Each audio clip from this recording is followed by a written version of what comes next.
Hello, my friends, and welcome back. Thank you very much for being with me again today. Two topics for this video, with a short video that I will play coming from Tulsi Gabbard channel on YouTube. Do you think that Tulsi Gabbard is a terrorist? Well, obviously she was placed on a terrorist watch list by the United States of America, the government. Now, people not familiar with Tulsi Gabbard, she was a House representative from Hawaii.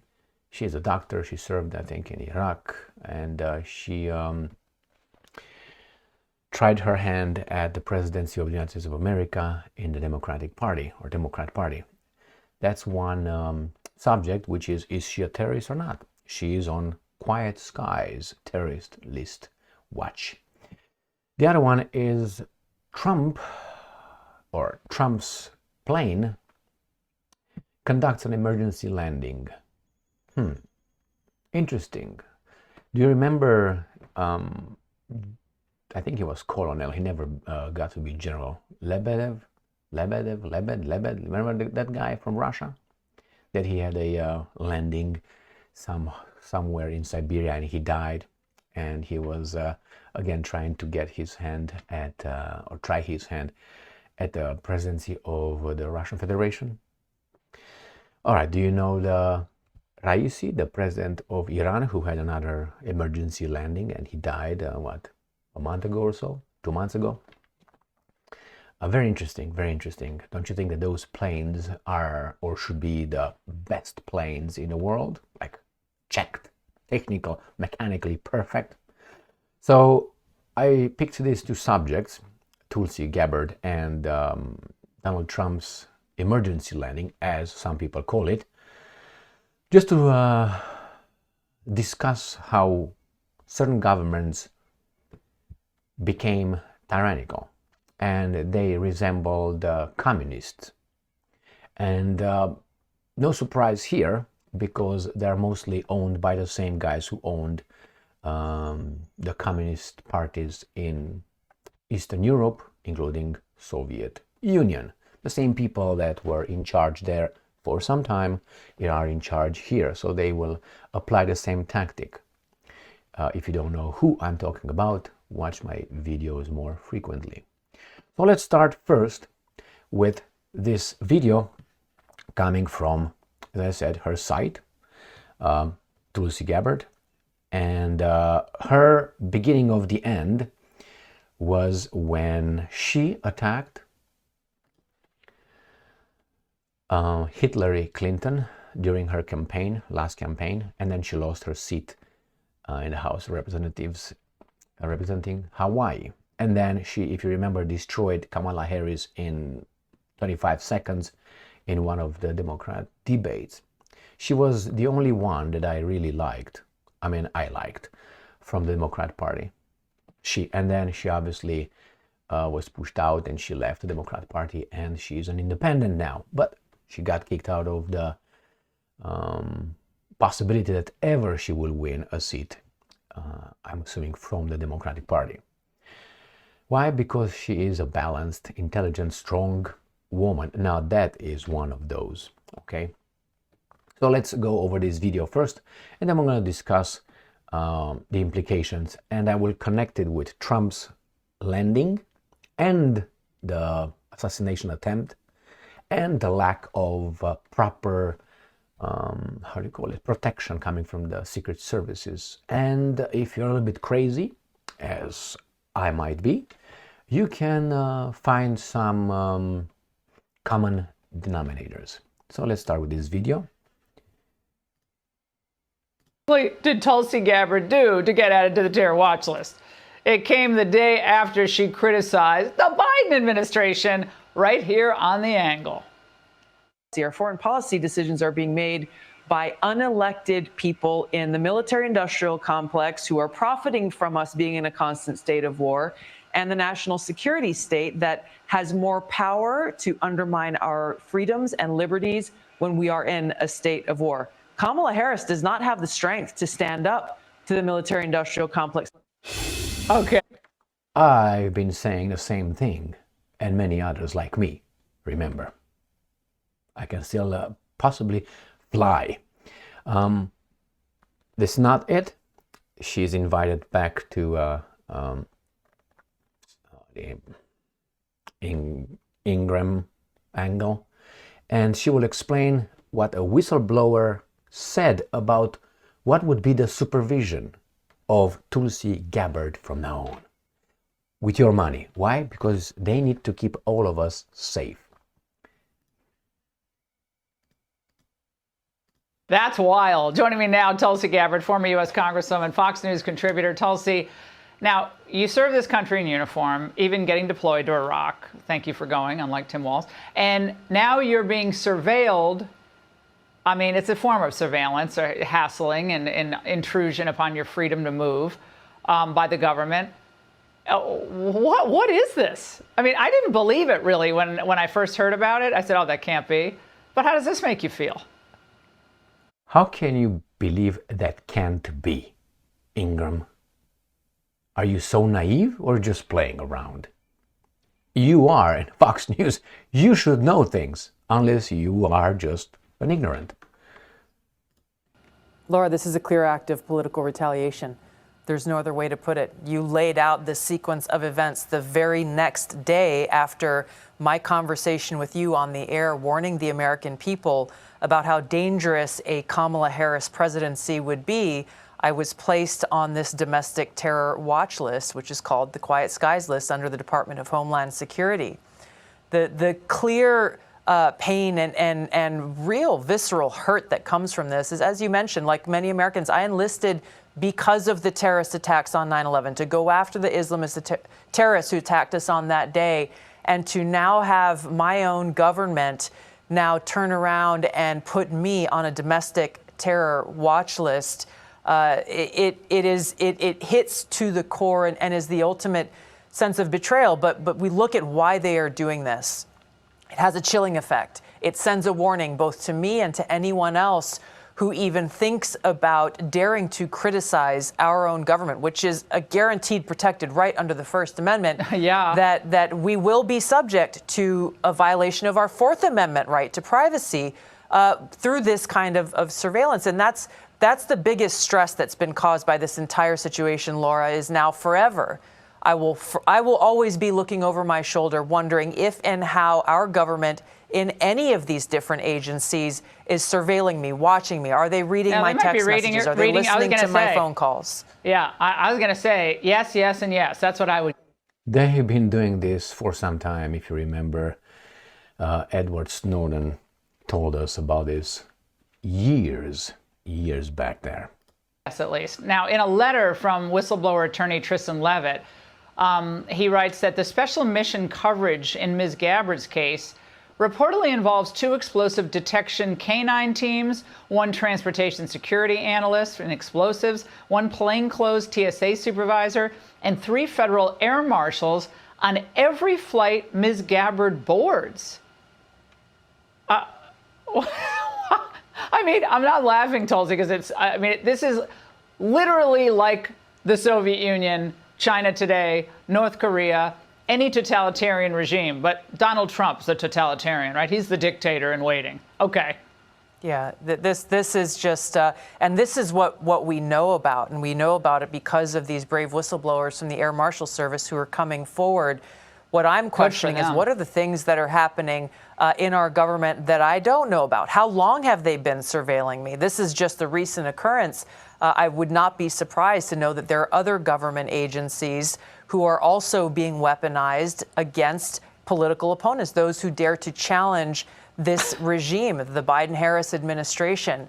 And that's really what it comes down to, and why they have to be stopped. They have to be guaranteed defunded. the right to life, be liberty, and the pursuit of happiness. I cannot be free, and you pointed to this. Yes, exactly. I cannot be free so long as my government is breathing down my neck and watching my every move. Well, we got to go, but we're going to be following this closely, demanding that this be completely withdrawn, and whoever is responsible for this decision, and there's one person who made the decision, should be fired immediately. But this should never, ever happen in the United States of America. To anyone. Tulsi, No, to anybody. Thank but you. I think this is the tip of the iceberg. And I know Donald Trump is not surprised by any of this. Tulsi, thank you very much.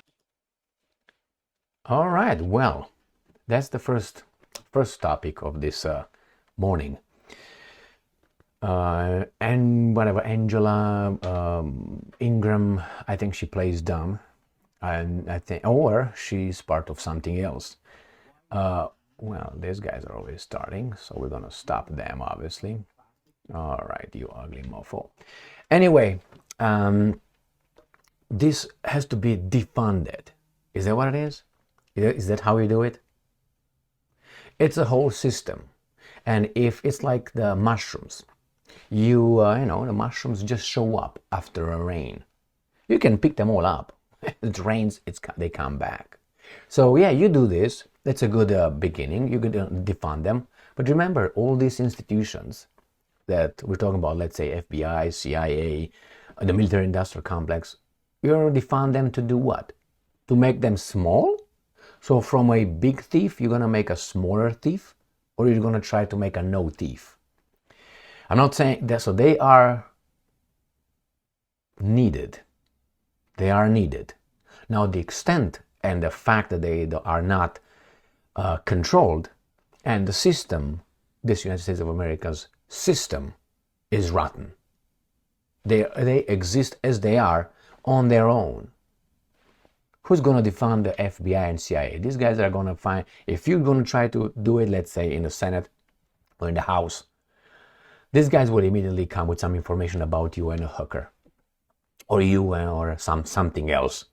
They have this. They're terrified of being exposed to their little hanky-panky human vices. Or if you think that those guys are perfect, they're not. First, they're not drug screened. Our elected officials are not drug screened. We are.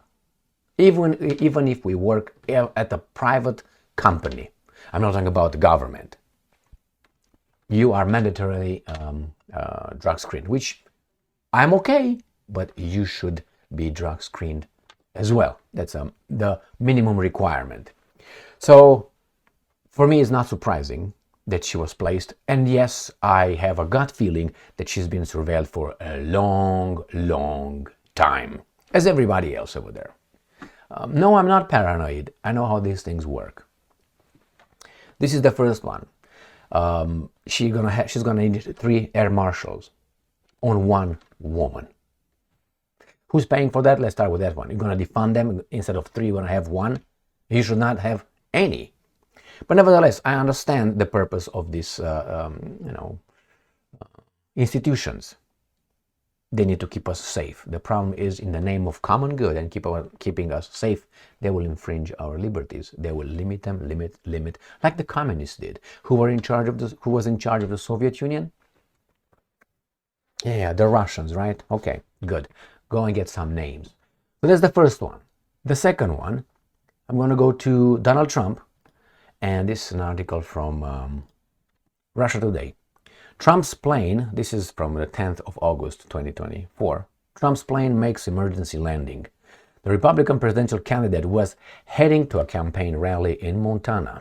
Former US President Donald Trump's Boeing 757, known as quote-unquote Trump Force One, was diverted on Friday on the way to a rally in Montana due to a mechanical problem. The plane was heading to Bozeman, where Trump was expected to hold a campaign rally on Friday evening.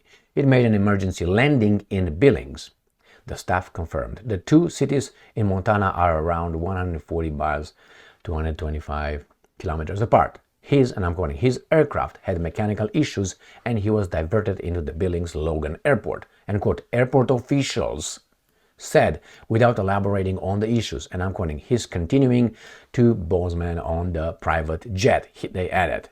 So, why they picked this one? I saw yesterday an article from, I can't remember what media operative, the system operatives, I can remember some mainstream corporate media, let's put it this way. And they said that actually Trump is lying, claiming that he had an emergency landing. And they said there was no emergency landing. Now, I just quoted you what this official said. His aircraft had mechanical issues and he was diverted. He continued this and that. How do you call that? Emergency landing? Well, I'm guessing the emergency landings are on a different level. Like, you fall like Raisi or like Lebed or like Trump. You just go and try to land somewhere because you have some problems. After the assassination attempt on Trump and the failure of the Secret Service to protect him properly, when I say failure like that, is because a 20-year-old loser with glasses and a ladder climbed on a point, on a position, unchecked, not controlled by the Secret Services at 120 yards or so, or 150 or 100, with direct shot on the candidate. I don't think it's a failure. Why I don't think? I don't think it's a failure. Those things are seen over and over and over. Again, Ingram said that that person definitely should be fired. Do you think that was done by one person without being an order from somewhere higher and higher and higher? So you can defund them, which is but it's an attitude. It's an attitude of some people inside these institutions that seem to be more and more unaccountable. And if you don't think that those guys are listening to or are reading your emails and so on, just go and check, as I said, Edward Snowden, who was, a small intelligence contractor over there, young, and just what he says. That's a beginning. There's more to that, but that means naming names. As I said, keeping us safe is necessary. The problem is it's hard to keep your integrity and stay focused on what your job is. As I always say, the Secret Service that's surrounding a US president or a candidate, who do they answer to? Not to the candidate, not to the president on the paper, to the voice that speaks in that Secret Service's ear. And if they say protect the, target one, or however they will call the president, what are they going to do? They will protect it. Pick him up and get him to the location X. What are they going to do? Exactly that. They will not say, excuse me, you need to convince me. What? Are you sure? Oh, no, you have to prove that. No, they're machines. If you don't believe me, they're machines, look at a police officer when he stops you or she stops you. Try to, say, okay, well, let's have a little reasonable argument. Argument doesn't mean I'm yelling or anything. Just bring arguments, you bring counter. He's not going to say no. See you in court if you dispute this. That's it. That's not his job. He's not going to talk to you. He's over there to pack. Or he can say, I'm going to give you a warning. But that is not a president. That's you. All right, my friends. Here it is. These little signs that are big signs should make you not only wonder, but wake you up if you're still sleeping and think that, this country is still what it used to be. Thank you very much for being with me again today. Stay strong, stay smart, look for the truth, and be just.